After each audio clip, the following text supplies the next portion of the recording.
지금 이재명 대통령이 뭔가 잘못 판단하는 게 있어요.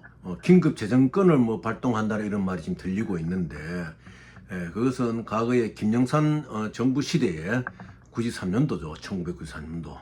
그래서 33년 만에 이제 발동되는 것인데, 과연 지금 긴급 재정권을 발동할 시대냐? 또 일부 국무위원 중에는 뭐 전쟁이 끝나면 환율 문제가 해결되지 않겠느냐, 뭐 기름값 문제가 해결되지 않겠냐, 이런 의견을 내는 사람도 있는데 참이 무책임한 거죠. 지난번에도 말씀드렸지만은 대통령이 직접 에너지 외교에 나서야 되는 거예요. 지금 호르무즈 해협만 바라보고 있고 그렇게 해서는 안 되거든요.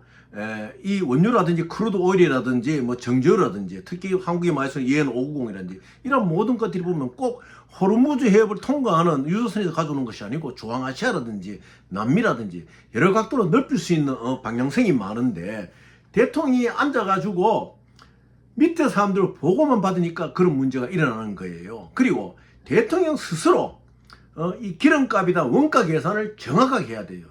과거에 뭐 교복 문제가 났을 때도 대통령 스스로 뭐 이 교복이 너무 비싸다 이런 말 하기 전에 원가 문제 분석을 정확히 해야 되는 거예요. 또 마찬가지야. 이 원유 문제도 그렇고 정제유 문제도 그렇고 이렇게 분석을 해야 되는데, 대통령이 지금 참모들이 보고 장관들이 보고에 앉아 있어서는요, 지금 중동 전쟁 와중에 일어나고 있는 이 유가 정책에 대해서 정확한 진단을 못 내리는 것입니다. 지금이라도 대통령 결단 내려가지고 중앙아시아로 간다든지 또 뭐 예를 들어 카자흐스탄을 간다든지 이렇게 해가지고 어떠한 이 유가 정책을 어떻게 해나갈 것이냐, 이것을 근본적으로 내다볼 수가 있어야 돼요. 지금 이쪽에 중동 쪽만 바라보고 있어서는 방법이 없는 것이에요. 중동전은 어차피 미국이 일으킬 때는 마지막 최종 목적은 중국을 겨냥한 거 아닙니까? 중국과 이란과의 사이에서는 원유 구입에서 상당한 그런 스페셜 컨트랙트가 되어 있는 것이에요. 그것을 이제 파고든 것인데, 지금 한국의 입장에서는 원유라든지 정제유의 수입을 다변화시켜야 되는 것이에요. 그런데 지금 보면은 답답하게 중동 쪽만 바라보고 있잖아요. 좀 전에 말씀드렸지만은 국무위원 중에는 중동전 끝나면은 기름값이 안정되겠죠, 환율이 안정되겠죠, 이러한 사고를 가진 국무원들이 있다 이거예요. 얼마나 무능한 정부입니까 지금 내각이. 그래서 대통령이 그 특유의 뚝심으로 이것을 내가 한번 나서보자, 에너지 외교를 해보자 해서 지금 당장이라도 카스탄 쪽이라든지 저쪽 눈을 지금 돌려야 돼요. 눈을 돌려야 돼요. 왜냐하면은 그쪽 지역에 있어서는 원유가 있고 또 정제유가 있지만은 어떠한 금전적인 인베스트 문제 때문에 제대로 정유 시설이 원하지 못한 것이 많잖아요. 한국도 국력이 있으니까 그 정쟁판만 바라볼 것이 아니고 그쪽으로 눈을 돌려가지고 어떻게 하면은 그쪽에서 우리가 구입을 할 수 있는 크루드 오일이라든지 정제유가 있느냐, 뭐 디젤이 있느냐, 이런 것을 생각해야 되는 거예요. 아직까지도 지금 보면은 호르무즈 해협만 바라보고 있는 대통령의 시각, 이것은 지금 유가 해결에 하나도 도움이 되지 않는다. 딴 나라들은 지금 긴급 재정권 이런 말은 안 나오고 있는데, 전쟁에 직접 개입해가지고 국방비를 거기에 썼다든지 한국의 세금을 거기 쓰지 않은 나라가 유가 문제 하나로 긴급 재정권에 들어서겠다는 것은, 이건 참으로 대통령 스스로 나의 경제 정책이 실패했다는 걸 자인하는 것이에요.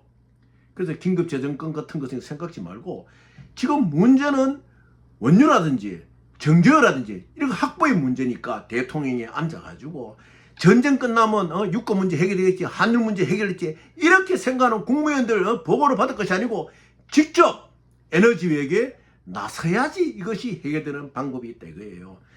뭐 과거에 비서실장이 갔다가 우리가 800만 배럴 가서 800만 배럴가 얼마 됩니까? 200만 배럴이 한 35만 톤 정도 되는데 그 배 몇 척밖에 안 되는 거예요. 지금이라도 눈을 돌려가지고 중앙아시아를 본다든지 막 이래 어떻게 산유국 쪽을 향해서 눈을 돌린다면은 분명히 그것은 답이 나오는 거예요. 당장 지금이라도 우리 아시아 지역에 있는 산유국들을 예방해가지고 어떻게 협력을 맺어가지고 원유를 가져올 것이냐, 크루드 오일을 가져올 것이냐, 이렇게 하고, 또 멀리는 나이지리아 쪽이나 아프리카 쪽으로 해서 보니라이트 크루드 오일을 비록 그 호르무즈 해협을 통과 안 하잖아요. 희망봉을 통과하는데 시간이 걸려도 일찍 대처한다면은 원유 확보가 된다. 이제 보니라이트 크루드 같은 건 아주 양질의 원유잖아요. 그러면은 또 우리가 싸게 쓰기 위해서는 거기에다 믹스를 하면 돼요.